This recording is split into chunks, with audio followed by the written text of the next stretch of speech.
Halo semuanya, selamat datang di terapi kelompok hari ini. Silahkan duduk di bangku sudah disediakan. Terima kasih.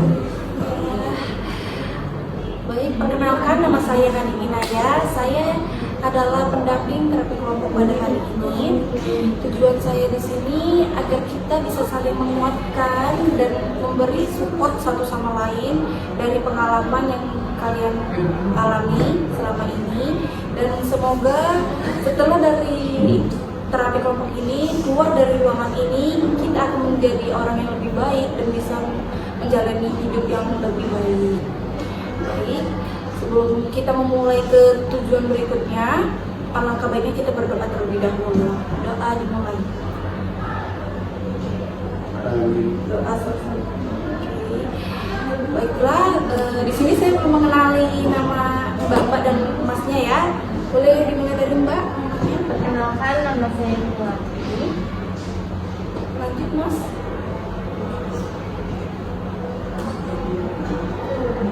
Perkenalkan, nama saya Ulay Ramadan. Oke.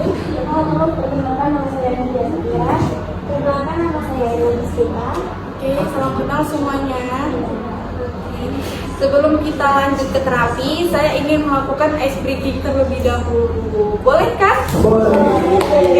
Di sini kita akan melakukan ice breaking sebuah bola. Nanti di sini akan saya lempar, dan saat saya lempar bola itu, yang mendapatkan bolanya harus mengatakan apa perasaannya hari ini. Oke, di sini ada bola kecil. Saya lempar dulu ke Mbak ini. Kan Mbak? Oke. Gimana perasaannya hari ini? Sebenarnya perkenalkan, nama saya Irwan Iskita. Perasaan saya hari ini, saya merasa gelisah karena saya belum bisa mengetahui apa yang saya lakukan. Oke. Lanjut bolanya. Perkenalkan, nama saya Indi. Hari ini perasaan saya sedih karena dia cerita masalah saya. Oke, lanjut. Oke, Mas, bagaimana perasaannya hari ini? Sebelumnya perkenalkan, Chandra Jamadan. Perasaan saya hari ini biasa saja, karena begitu aja. Halo semuanya, perkenalkan, nama saya Nadia Satira. Perasaan saya hari ini happy karena udah bisa berkumpul dengan kelompok ini. Oke, terima kasih. Baiklah, kita akan memulai terapi kelompoknya ya. Kalau ini mau diacak atau duluan yang mau cerita ada? Oke, ada yang mau duluan? Oke, silakan Mbak Dwi. Baiklah, perkenalkan, nama saya Indi. Saya bakal cerita pengalaman saya. Awal mula saya itu ikut teman itu kan banyak yang merokok kan waktu SMP.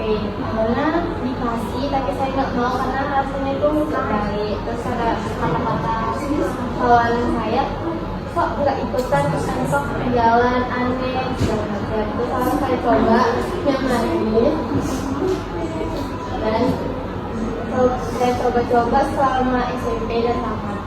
Awalnya saya nggak ngerokok satu hari, kayak ngerasa gak enak, kayak emosi gitu, kayak nggak senang gitu. Awalnya saya coba ngerokok, saya tenang, enak gitu. Terus awalnya ketahuan ngerokok juga, ngerokok merah bilang nggak baik, itu nggak baik untuk kesehatan. Soalnya saya bingung harus gimana untuk menghindari rokoknya. Awal mula saya udah coba selama 3 hari tapi nggak bisa, kayak tetap untuk mau merokok terus. Awalnya saya bingung dan mau mencari solusi di terapi kelompok ini. Itu saja yang bisa saya ceritakan. Oke, terima kasih Mbak Dwi. Ada yang ingin memberi feedback untuk cerita dari Mbak Dwi? Oke, silakan Mbak Endang. Ini untuk Mbak Dwi, saya bisa lebih pandai memilih teman dan bisa membuat diri kamu itu lebih membaik, dan kamu lebih jelas secara diri kesehatan. Kamu bisa saja mencari relasi yang lebih baik, yang positif, dan itu kamu juga bisa mengisi ruang kamu melakukan kegiatan, dan kamu mencari hobi kamu kayak olahraga atau melukis atau yang sebagainya. Itu saja yang bisa saya kasih. Terima kasih Mbak Endang. Ya, saya ingin minta kamu ya. Badui, yang dibilang Mbak Endang benar. Sebaiknya kita harus menjauhi teman-teman yang toksik ya, yang mengakibatkan kita terjerumus ke lingkaran gelap. Dan misalnya pun Mbak juga memiliki masalah, jangan sempat berpikir untuk melakukan hal-hal yang merugikan kita gitu loh. Karena kan kalau dibilang rokok itu merugikan kan, dan zat nikotin itu juga gak bagus bagi tubuh, apalagi banyak kan yang sudah terkena kanker dan lain sebagainya. Nah, cara menghindarinya pun Mbak bisa lebih giat dalam eskul atau kegiatan-kegiatan yang positif, dan ikut dalam lingkaran tetangga-tetangga yang seperti bergotong royong, wirid, dan lain sebagainya. Dan Mbak juga bisa menguranginya dengan seperti makan buah, minum jus, dan rajin olahraga. Baik, terima kasih Mbak Dwi sudah bercerita. Oke, lanjut, ada yang ingin cerita? Ya. Baik, Mas Madan, silakan. Jadi kan ketika saya waktu SMP kan saya sering bermain ke rumah teman saya. Jadi teman saya ini punya abangnya itu sudah masuk penjara beberapa kali dikarenakan narkoba.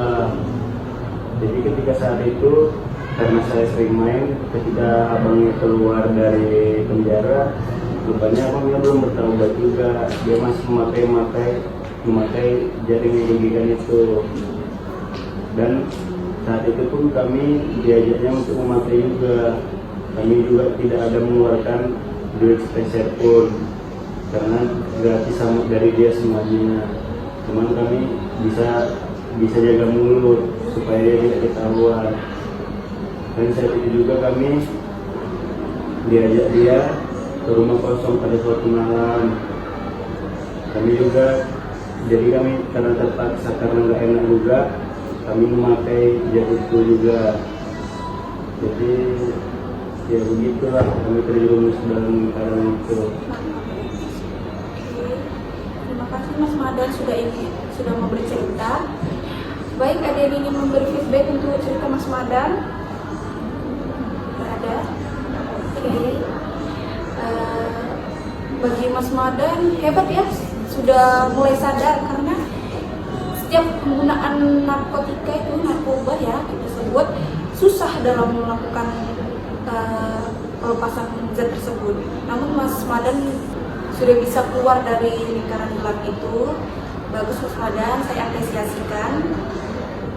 Namun kembali lagi seperti yang saya bilang tadi, Mas Madan juga harus menghindari orang-orang yang toksik, dan dibilang narkoba itu juga nggak baik kan, yang mengakibatkan ketergantungan, dan setiap saraf itu pasti putus atau rusak di bawah narkotika ini, yang mengakibatkan Mas jadi sering lupa keluarga, malas kerja, dan mengakibatkan melakukan hal kriminal. Jadi saya harap Mas bisa ikut ke hal-hal positif, sering terapi juga ya Mas ya, ke tempat rehab-rehab seperti rehab narkoba dan lain sebagainya. Dan Mas juga bisa sering melakukan kegiatan renang Mas, itu bisa mengakibatkan zat-zat itu mulai pudar dan minum susu.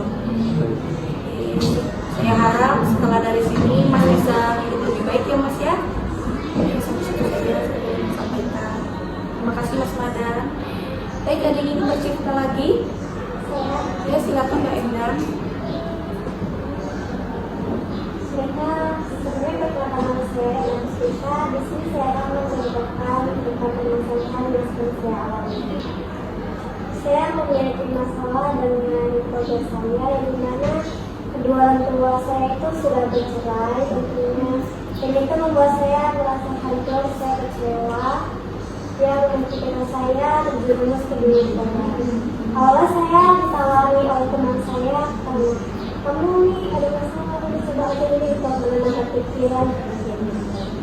Itu saya coba, saya memang saya merasa tenang, saya merasa lebih relax, saya bisa melupakan masalah saya sejenak. Tapi yang lama-kelamaan setelah saya memakai narkoba itu, saya merasa kecanduan.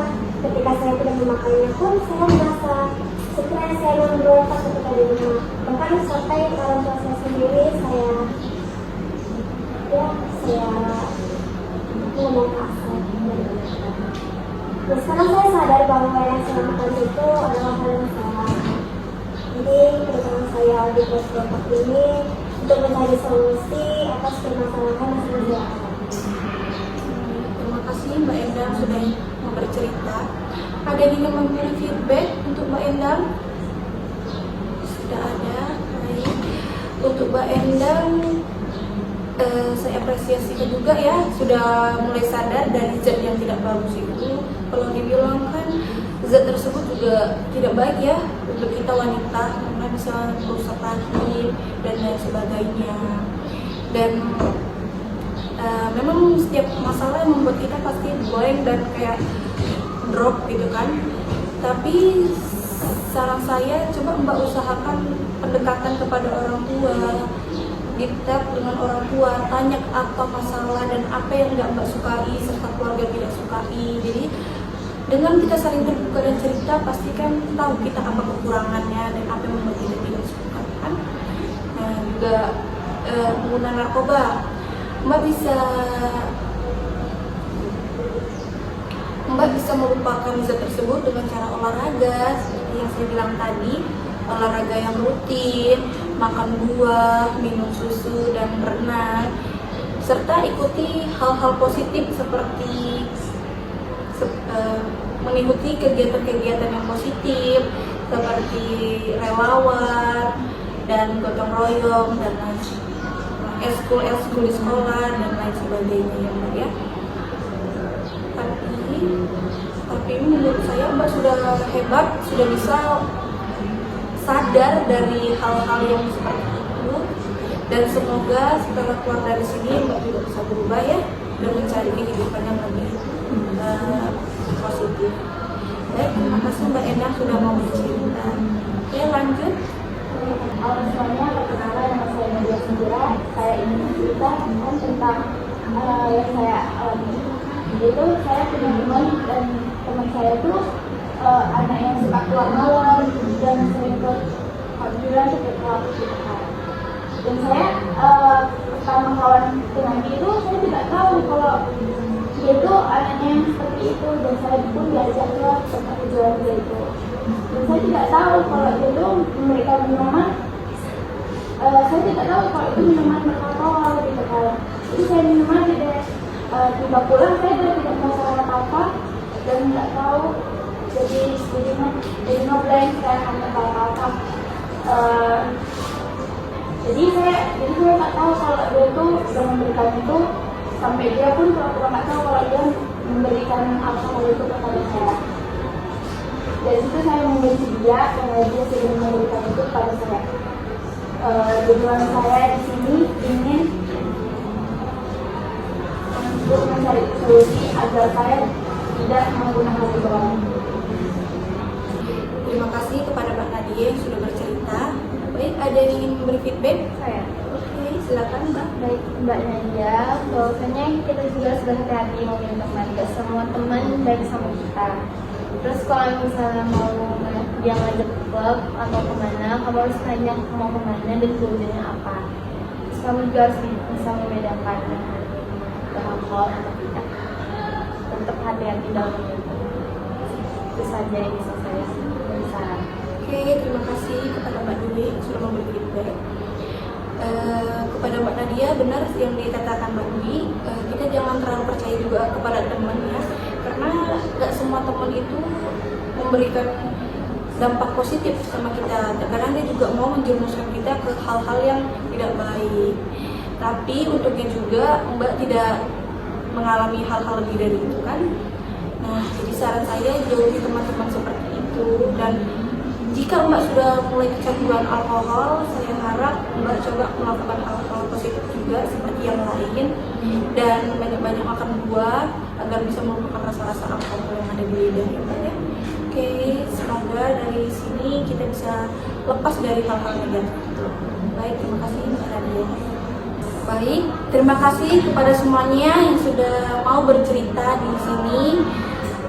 Kesimpulannya adalah semoga dari cerita-cerita dan pengalaman-pengalaman yang kita dengar tadi bisa diambil hikmahnya, dan semoga setelah keluar dari ruangan ini kita bisa menjalani hidup yang lebih baik dan lebih positif. Dan ingat, jangan pernah lagi terjerumus dalam lingkaran gelap yang mengakibatkan kita menjadi rugi dan jauh dari keluarga serta merugikan masyarakat lain. Saya bangga kepada mbak-mbak dan masnya sudah mau bercerita dan tidak ragu untuk mengatakan hal-hal yang bisa dibilang itu adalah privasi ya, karena itu juga buka bagi kalian semua pasti. Dan kata motivasi dari saya, tetaplah maju, jangan lihat ke belakang karena itu hanya mengakibatkan muka lama terbuka kembali, dan lihatlah kehidupan di luar sana yang lebih positif. Dan sekali lagi terima kasih dari saya Nadine Naya sebagai pendamping sesi terapi kelompok hari ini. Saya harap kita bisa berjumpa lagi di sesi kelompok berikutnya. Baik, sebelum kita akhiri ini, alangkah baiknya kita doa. Doa dimulai. Doa selesai. Baik, terima kasih ya sudah mau berkumpul di sesi ini dan percaya dengan saya. Sampai jumpa di pertemuan berikutnya, Bapak.